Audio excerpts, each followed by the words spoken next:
नमस्कार दोस्तों, आप देख रहे हैं हिंद विजेता न्यूज। मैं चांदनी रिपोर्टर। हमारे चैनल को देखने से पहले लाइक करें एंड सब्सक्राइब करें, बेल आइकन दबाना ना भूलें, जहां से देखने को मिलेगी शेर की छोटी बड़ी खबरें। देखिए हिंद विजेता की खास रिपोर्ट। सबसे पहले तो सभी पत्रकार साथियों को नमस्कार।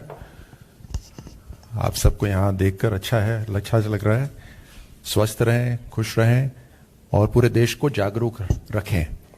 और उसी सिलसिले में आज जो हमारी प्रेस वार्ता है वो एक बहुत ही महत्वपूर्ण विषय पर है।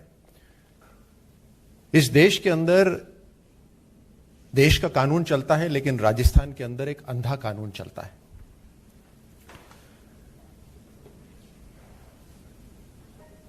दो 2019-2020 के देश के जो क्राइम के आंकड़े हैं उसके अंदर राजस्थान अनफॉर्चुनेटली नंबर 1 स्थान पर है। महिलाओं के ऊपर क्राइम पर नंबर 1 स्थान पर है। दलितों के ऊपर जो अत्याचार हो रहा है, क्राइम हो रहे हैं, उसमें नंबर 2 से नंबर 1 के स्थान पे जा रहा है। राजस्थान की सरकार का एक ही लक्ष्य है और उस लक्ष्य के कारण यह सब हो रहा है, सत्ता में बने रहना। चाहे कुछ भी हो जाए, राजस्थान के अंदर सत्ता में बने रहना उनका जो एकमात्र लक्ष्य है। उस कारण से उन्होंने सबको छूट दे दी है, सबको ढील दे दी है। और एक ही टेस्ट है, वो है लॉयल्टी टेस्ट, कि मुख्यमंत्री जी के साथ लॉयल्टी रखिए, उसके बाद अपने क्षेत्र में खुली छूट से जो कुछ भी करिए। और उसी कारण से ये हालात नीचे तक पहुंच गए। ये आंकड़े भाजपा के नहीं है, ये आंकड़े देश के हैं। और अभी तो लेटेस्ट आंकड़े आए नहीं, लेकिन उससे पहले भी मैं बता देता हूं कि 2020 तक 50% वृद्धि हुई है महिला अत्याचार के जो केसेस हैं उनके अंदर। अलवर जिले के अंदर ही पिछले 15 दिनों में 7 गैंगरेप हुए हैं। मुझे शर्म आती है शब्द भी इस्तेमाल करते हुए, लेकिन असलियत जनता तक पहुंचे ये निहायत ही जरूरी है।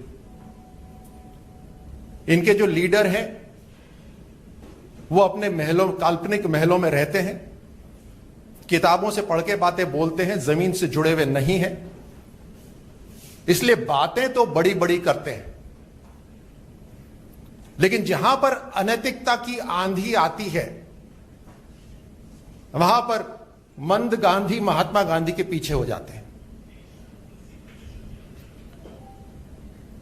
राजस्थान में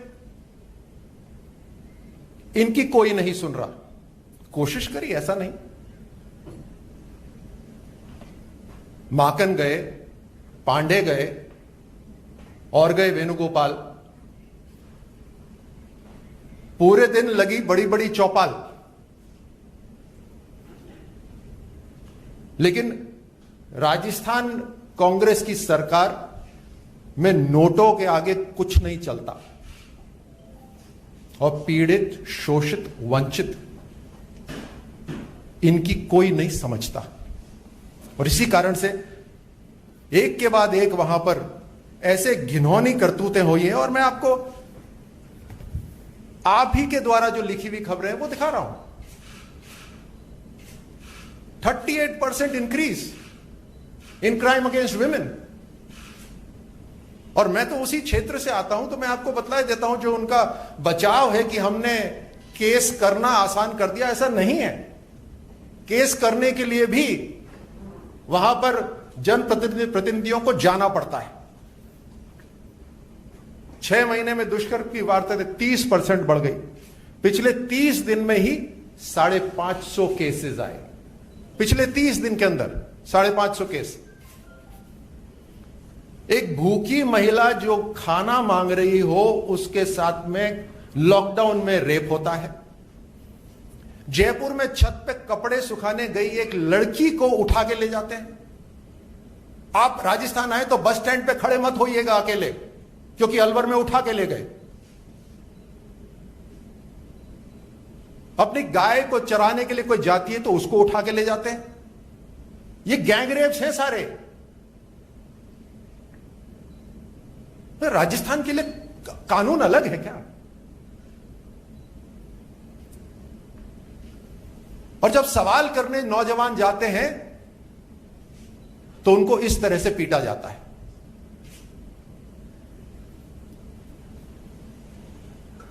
केवल 2020 के अंदर 13,750 दुष्कर्म, केवल 2022. If 2022 was a black year for all of us, imagine what happened in Rajasthan. 13,750 rape cases. And we are leading, unfortunately. It's the wrong competition we are winning in Rajasthan. In all because the Congress government in Rajasthan has given up, abdicated its mandate to govern. They have only one objective: remain in power irrespective of what happens.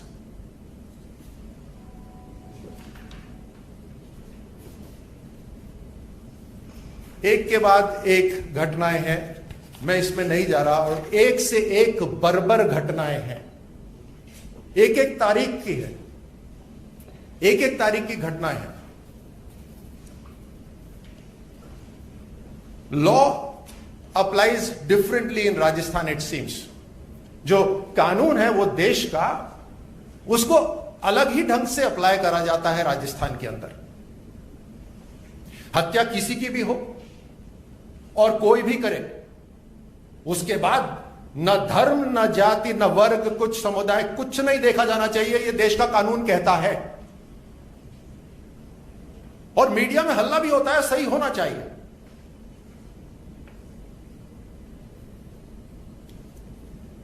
लेकिन 1 जुलाई को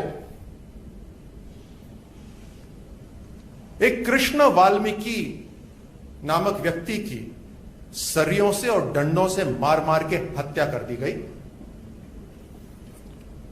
और अभी तक उसके मारने वालों की जो पहचान हुई है, किसी धर्म से मैं नहीं मानता, वो है कुरैशी, रईस, इमरान, सोहेल, शाहिद, अख्तर अली। लेकिन सन्नाटा है, कानून काम नहीं कर रहा। और मैं फिर से दोहराए देता हूं, ना आतंकी घटनाओं की, ना इस तरह की जो इनह्यूमन एक्शंस हैं, इसके अंदर कानून को काम करना चाहिए खुलकर। इसीलिए पुलिस को वर्दी दी गई है और इसीलिए सत्ता में सरकार को बिठाया है राजस्थान की। लेकिन सन्नाटा है। प्रश्न यह उठता है कि सन्नाटा क्यों है? क्या यह राजनीतिक कारणों से है? क्या यह उनके वोट बैंकों की वजह से है? उनके जो लीडर हैं, जो अक्सर बड़ी बड़ी बातें करते हैं, खूब लंबी लंबी ट्वीट लिखते हैं, उनको दिखाई क्यों नहीं दे रहा? हमें परवाह नहीं है कि उनको दिखे या ना दिखे, लेकिन उनको जहां जिम्मेदारी दी है, जिस सरकार की जिम्मेदारी दी है, जिस राज्य की जिम्मेदारी दी है, उस राज्य के अंदर अपना दायित्व तो निभाएं। जब तक संवैधानिक तरीके से वहां पर हैं, it is imperative that they have to follow the rules and regulations of this country and apply it so that everybody is safe. और क्योंकि जनता सुरक्षित नहीं है, यह हमारा कर्तव्य और हमारा धर्म बनता है कि हम इस बात को आपके सामने दम खम करके उजागर करें, कि ताकि आपकी कलम से इस देश की जनता जागरूक हो और देखे किस तरह से अंधा कानून राजस्थान के अंदर चल रहा है।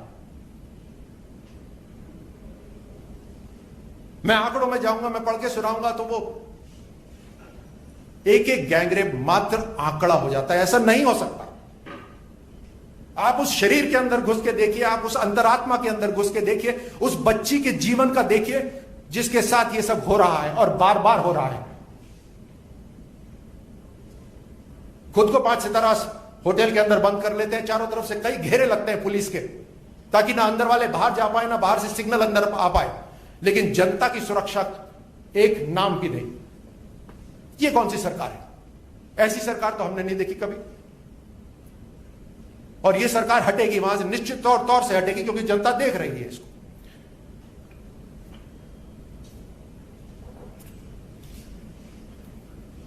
लॉकडाउन में जब पूरा देश कोरोना से युद्ध लड़ रहा था,